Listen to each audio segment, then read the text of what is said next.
How is everybody doing? Welcome to the channel. Just wanted to make a quick little video going over the sway bar disconnects and a few other little mild things for the 3rd gen Colorados.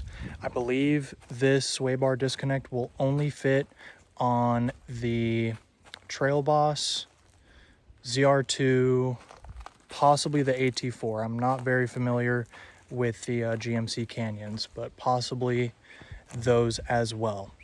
Also, really quick before I start this video, I'm here at the Kirkland Hammock campsite in Southwest Florida in Picayune Strand. And when I rolled up, trash, and there's a bunch of trash in the fire ring. And look, right here, trash can. So now I gotta clean it up. Really pisses me off. All right, let's get into the video. All right, so a few quick notes before I go ahead and show you guys what it's like in the vehicle and how to take the sway bar off and put it back on. So these are the Level Up quick disconnects. And first off, they're a lot more beefy than your standard disconnect that comes stock on the vehicle, or the standard sway bar end link that comes stock on the vehicle. They're extremely beefy, they're built very well. So we'll just get that right off the bat. Now, to disconnect them, I'll go ahead and give you some B-roll now and show you what they look like. But to disconnect them, there's basically 2 pins on the top and bottom that you have to remove. You have to pull the hardware off that holds them together, and then you can pull the end link off, and then you have a disconnected sway bar. You do the same thing on the driver's side, and Level Up also provides you with a little kind of bungee to hang the sway bar in position so it doesn't hit or rub anything or come fully down while you're on the trail. Now, a few notes. Taking the sway bar off is fairly simple. The one thing with the sway bar that's kind of hit or miss with some people is you do have to get underneath the vehicle at the trailhead to take it off. So you'll get underneath the vehicle, pull the 2 pins, pull the hardware, slide the end link off. Now, getting it back on is the tricky part. If you're on perfectly level ground, no problem. But if you're at the end of a trailhead, you're gonna have to get on perfectly level ground, so it'll make it a lot easier to get back on. If you're not on level ground, you're gonna be fighting with the end link and the sway bar to get it back on.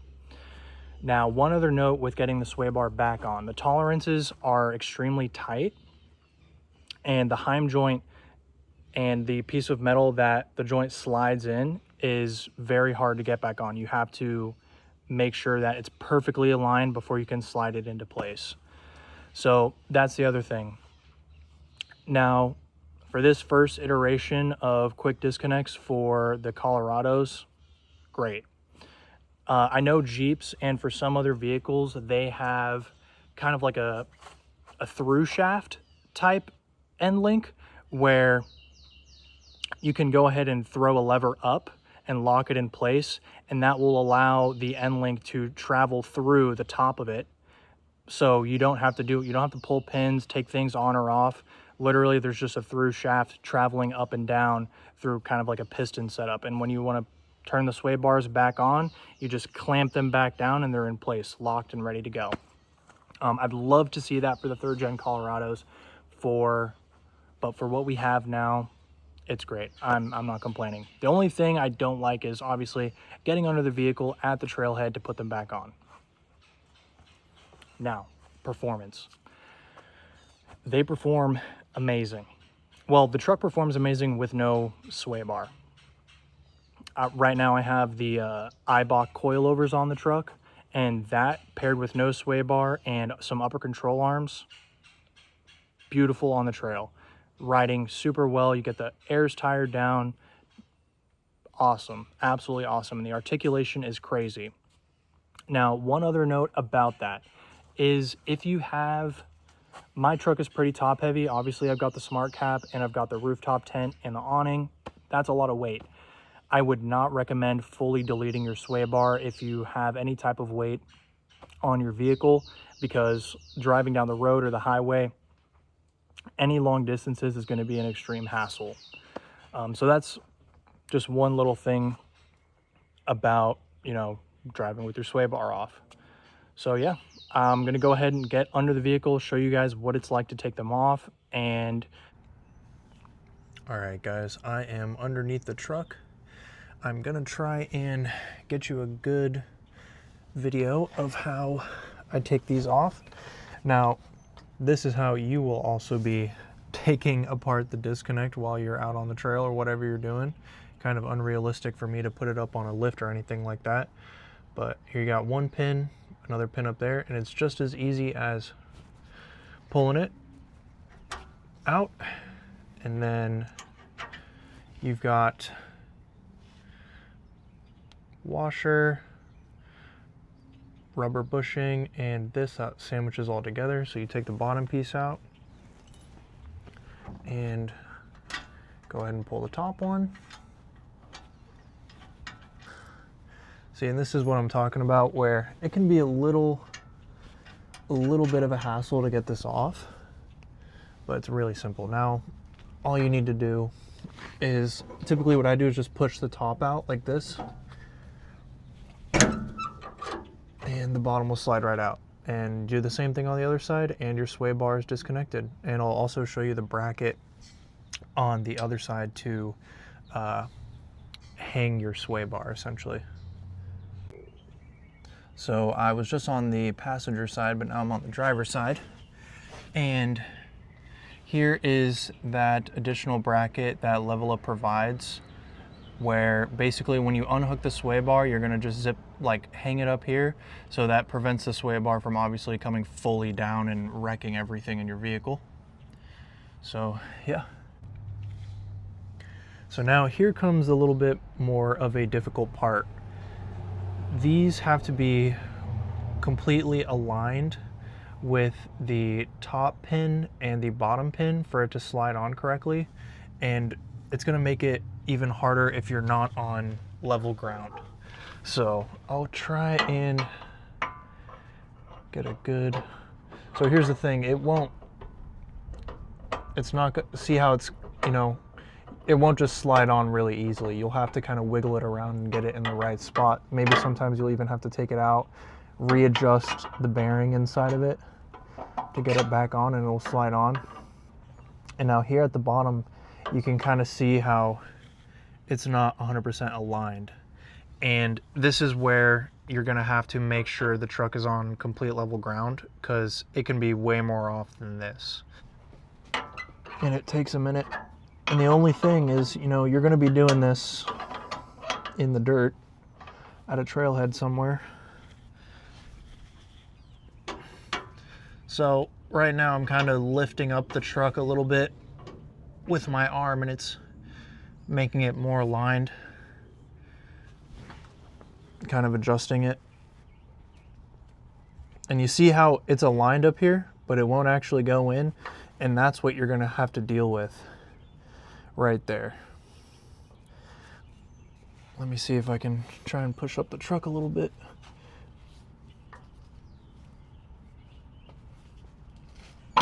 There we go, and it slid right in. And then all you do is slide these back on the bottom, and throw the pin back in.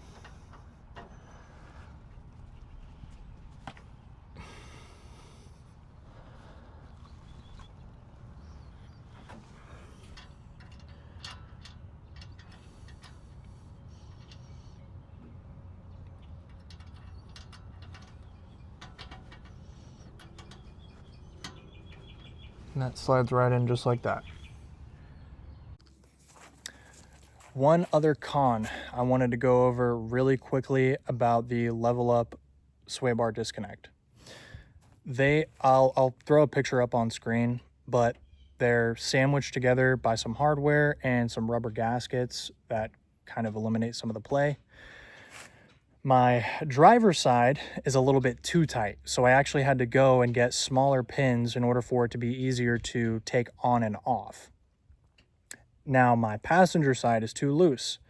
So what ends up happening is, I hope you guys can hear this, and I'll rock the vehicle a little bit, but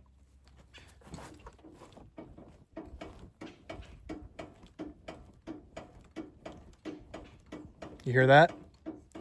That is the sway bar rocking back and forth against the hardware on the end link. So yeah, just keep that in mind. It doesn't bug me that much. I know what that sound is. So as I'm going down the trail, you know, I'll hear tick, tick, tick, tick, tick. And it can be a little annoying sometimes, but you won't hear it with the windows up. But that is just one thing I did want to point out about the Level Up kit.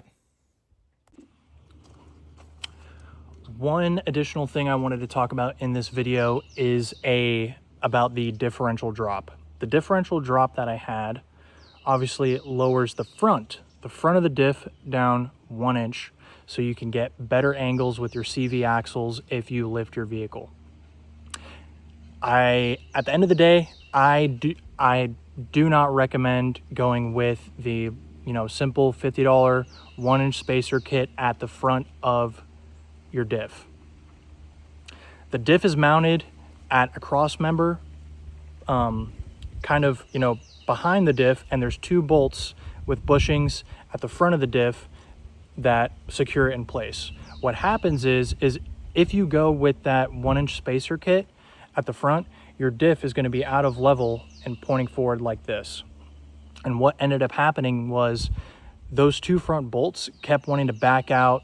I didn't want to Loctite them in place. They kept backing out. The bushings were going crazy and not holding very well, and I was getting a lot of squeaks. And what was happening was my diff was actually lowering in the front and rubbing on my skid plates. So the diff setup was not good. Today I just installed the 589 diff drop and their extra skid plate protection. Perfect. CVs are perfect. Diff is in the perfect position. I highly, highly, highly recommend getting the 589 diff drop. Do not go with the Level Up diff drop. If Level Up comes out with a better bracket in the future, do that. But I advise against going with a 1 inch spacer at the front of your diff for longevity purposes, especially if you use your vehicle heavily off-road. All right, let's get to the video. Now, I don't know if I can get a good picture of it, but I was talking about that 589 diff drop. This is the billet aluminum piece here for that. And then the actual diff drop itself is right here. And I don't know if I can get good footage of it. Maybe I can. But the connection is back here. So, oh, there it is right there. So there is the 3rd connection point for the diff. So you have a connection point right there, one on the other side, and then also right here. And with the cheaper kits, all you're doing is dropping those 2 front bolts. The 589 kit actually completely replaces this cross member and drops this 3rd connection down a little bit, so your diff is perfectly level within the rest of the truck, which is the way it should be. Alrighty, y'all, you have been magically transported into my backyard, because when I was recording that video out in Picayune, it started pouring down rain. So I decided to cut it short a little bit and go home. Anyways, I hope you guys enjoyed the video. A couple little additional things I kind of wanted to talk about with the Level Up suspension sway bar disconnect. Great. Works as intended. Super, super beefy parts. No chance of them ever breaking. The only thing is, you know, after disconnecting it and reconnecting it a couple times and using it on the trail, it's kind of like, you know, if you're going to go for a little short trail ride, just don't even bother doing it. If you're going to be doing some more technical stuff all day out on the trail, definitely.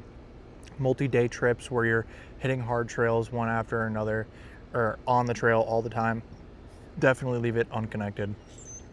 But if you're going to be on the highway, get back on the highway, definitely reconnect those sway bars. And maybe it can be kind of a hassle to find a place that's really nice level ground where you can get under the truck, take a minute, and reconnect the sway bar. Really, that's, I think, the only negative thing about it. Other than that, absolutely loving it. I would recommend, if you understand, what you got to do to reconnect it and how it's reconnected. I'm hoping that at some point in the future, someone else or Level Up will come up with a little bit easier solution to disconnecting the sway bar. But other than that, absolutely loving it so far. And if you're going to invest the money into a better suspension setup with high clearance control arms like I have, and you really want to get the most out of your setup, it is 100% the way to go. That my wheel now tucks fully up into the wheel well. You get great articulation in the front end, which is what I was hoping for. So really, really liking that, and it's completely. And the Trail Boss doesn't have a locking front diff, so making sure that my tires are always connected with the ground really, really helps with traction and getting you past some stuff that's a little bit harder. So anyways, hope you guys enjoyed the video. Let me know if you guys have any other questions. Peace.